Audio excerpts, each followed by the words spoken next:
Okay, how's it going, everybody? I hope you're all doing well. Okay, so in this episode, I thought I'd try to say something about the Russian writer Tolstoy and his great 1886 novel, The Death of Ivan Ilyich. And more specifically, I want to focus in on the theme of death being presented there, because it's not a theme that he shies away from. That's for sure. I think it was Thomas Mann who said of Tolstoy that no other great master of literature felt and depicted death as often as he did. That it just dominates his thoughts and his writings. Oh, and just quickly, if you don't know, the story is about Ivan, a middle-aged, inauthentic, upper-class individual who learns that he's dying from some kind of terminal disease. So the basic theme of the book is the inevitable confrontation of a human being with his or her own mortality. The coming to grips with the certainty that one's life will end. Well, okay, so let's just jump right into the heart of the matter. Okay, so I think that we can say that for Tolstoy, what death is, or should be, is, well, a kind of rebirth. That's to say, death, or more precisely, the acknowledgement of one's impending death, or the acceptance of one's finitude, is really the entrance or gateway into a new world. Now, okay, here's the thing though. This new world isn't an afterlife as you might think. No, rather, it's a kind of spiritual awakening to this life.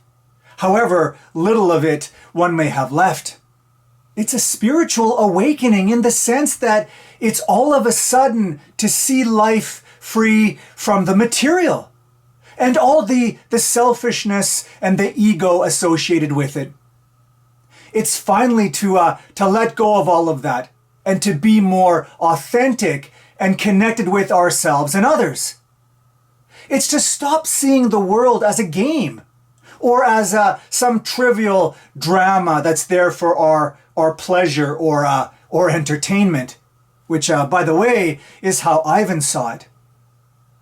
And it's to see others in it not as a means or as self-serving objects to further our own ends, but instead it's to see them as fragile, spiritual companions in the same predicament as us.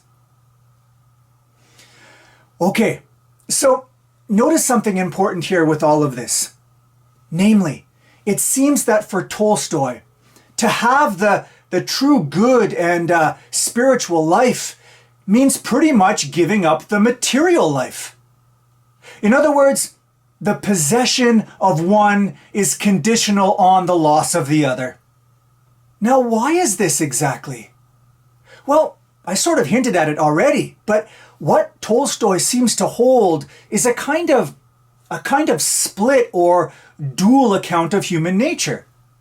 That is, there's the, for lack of a better word, there's the physical or animal part of us, and then there's the spiritual.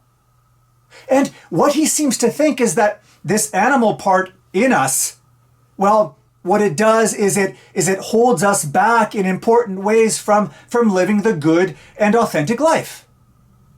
Or maybe another way of putting this is that the animal part in us tethers us to our egos, which prevents us from seeing things properly and so living a good life. Actually, you know what? This sort of reminds me of something that Plato says in his great dialogue, The Republic.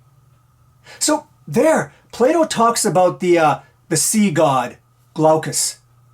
Now, Glaucus, although he's a god, what's happened is that he's been buffeted about by the waves and over time encrusted with barnacles and seaweed, so that actually he appears more like a wild beast than a divine being. Okay, now what's Plato trying to say with this? Well, I think that when he's describing the encrusted condition of the sea god, what he's really talking about is the human soul. That is, what he's saying is that our soul on earth, however good it is just never fully real when it's down here and embodied. It just can't ever be a genuine self this way. In other words, the soul tied to a body is by that very fact untrue to its own nature. Which is to say that the deeper the soul involves itself in the body and the material world, the more it defiles itself and warps its own nature out of all recognition.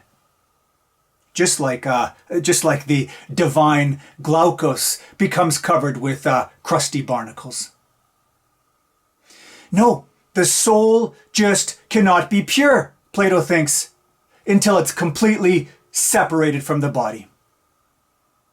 Actually, no, that seems to be why Socrates, in some way, looks forward to dying.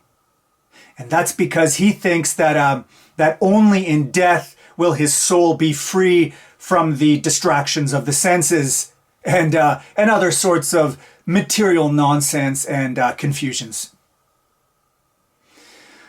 Anyway, so back to Tolstoy now.